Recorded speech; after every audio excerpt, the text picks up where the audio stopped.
Working security at night usually means long hours of silence and empty buildings, but sometimes the quiet is broken by something that shouldn't be there at all.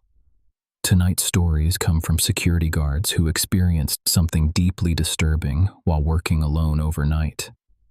Story 1. I was halfway through the night when the intercom crackled. "E5, you there?" a voice whispered, too thin, as if it had been swallowed by the vents. I stared at the empty lobby, the fluorescent lights humming a lazy lullaby. The building was supposed to be vacant, gone-in-the-wall law offices, a strip mall that never reopened after the 2014 fire. My badge said night security, 10 p.m. to 6 a.m., and the only thing I was supposed to watch was the flow of dust across the marble floor. I pressed the talk button, half expecting the system to run a diagnostics test. "Who's this?" I said, the sound of my own voice sounding far away in the otherwise still hallway. A pause, then a faint click. The monitor in my tiny guard booth flickered, and a static-filled feed from camera 3 showed the lobby, empty, a lone potted plant swaying in the stale air.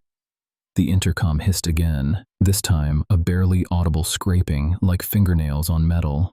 I felt a cold draft brush my neck, though the temperature gauge read a steady 68 degrees Fahrenheit. I stood, walked to the hallway, and peered through the glass at the camera angles. Cameras 1 and 2 covered the front entrance and the stairwell. Camera 4 looked out over the abandoned parking lot. None of them showed anything moving. "E5, is anyone there?" The voice whispered again, now clearer. A single word. "Help." My pulse slammed against my ribs. I checked my watch. 12:03 a.m. The building's alarm system was offline for maintenance. I was the only one with a key card and a flashlight that could cut through the darkness. I left the booth, the stale smell of old carpet rising with each step. The hallway stretched long and narrow, its walls plastered with outdated safety posters. My flashlight beam cut a thin cone, catching the occasional graffiti scrawled in the corners. At the east wing, a door labeled "Maintenance Restricted" stood ajar. The lock was rusty, the latch turned halfway. I pushed it open, the hinges groaning. Inside, rows of empty lockers stood like teeth, and at the far end, a metal cabinet was slightly open, its contents spilling onto the concrete floor. Then I heard it. A soft, rhythmic thump like a heartbeat coming from behind the cabinets. I raised my flashlight, and for a split second, the beam caught a reflected surface. A dark silhouette, too tall to be a person, its outline flickering like a broken film reel. I jerked the light away, heart pounding, and the silhouette vanished. The thumping stopped. I backed out of the room, the door slamming shut behind me with a finality that echoed down the corridor. When I returned to the guard booth, the monitors were all black, the feeds cut. The intercom emitted a low, steady hum. I tried to call dispatch, but the line crackled, then went dead. The only sound was the distant, unmistakable metallic clang of something dragging across the concrete in the parking lot, far beyond the reach of the camera lenses. I sat down, the chair creaking under my weight, and stared at the dark screen. My hand trembled as I reached for the flashlight again. The beam caught a faint, wavering shadow on the far wall of the booth. A faint outline of a figure, its eyes glinting like black glass.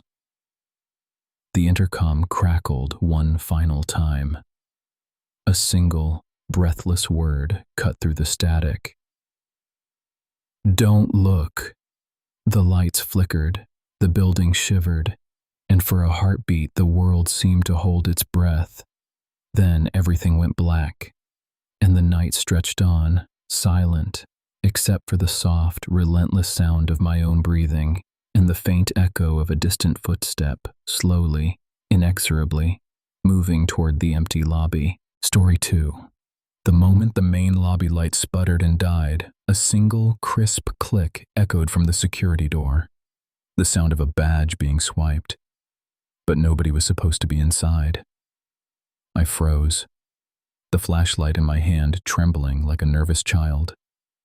I'm Marcus, night shift security at the Holloway office complex, a 10-story slab of glass and concrete that sits half empty on the edge of town.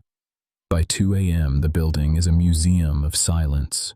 Vacant cubicles, humming HVAC, a few flickering monitors in the security office, and the occasional rustle of wind through the broken panes on the 8th floor. My job is to walk the corridors, check the cameras, and make sure no one, no stray cat, no drunken trespasser, gets into the building and damages the equipment. I stared at the badge reader, the metal panel that glowed faintly in the dark. No one had a badge to swipe after hours. The last employee left at 7 p.m. I pressed my own badge anyway, more out of habit than hope, and the door clicked open with a sigh. The hallway beyond was a tunnel of darkness, the emergency lights casting a jaundiced amber that made the shadows look like bruises. I pulled up the CCTV feed on the console.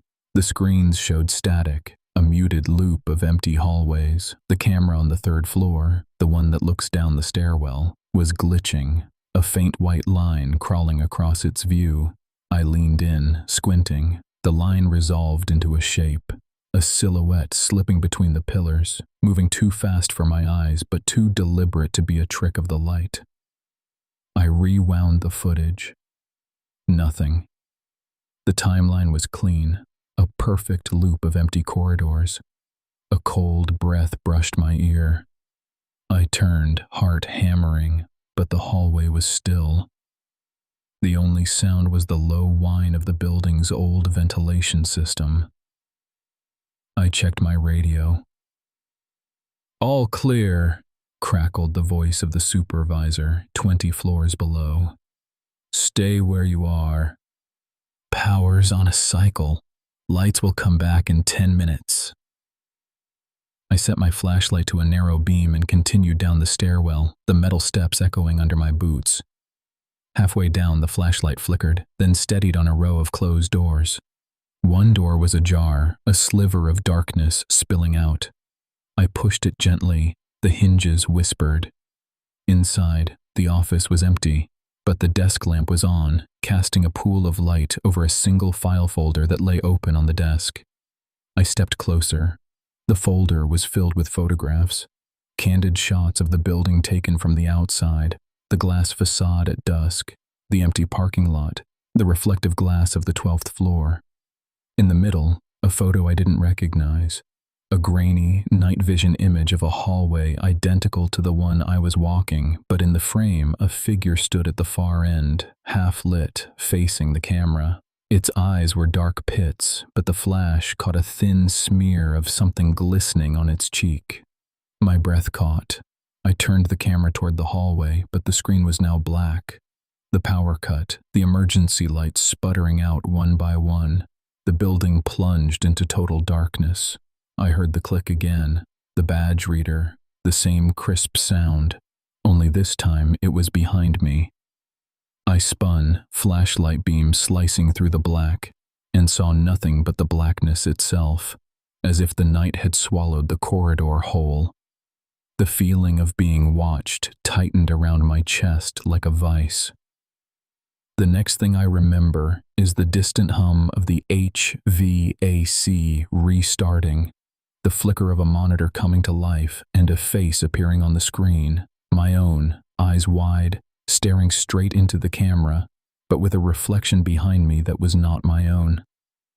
The screen went black again, and the building fell silent. I never saw who or what opened the door that night. All I have is the footage, looping forever, and the faint echo of a badge swipe that never should have happened.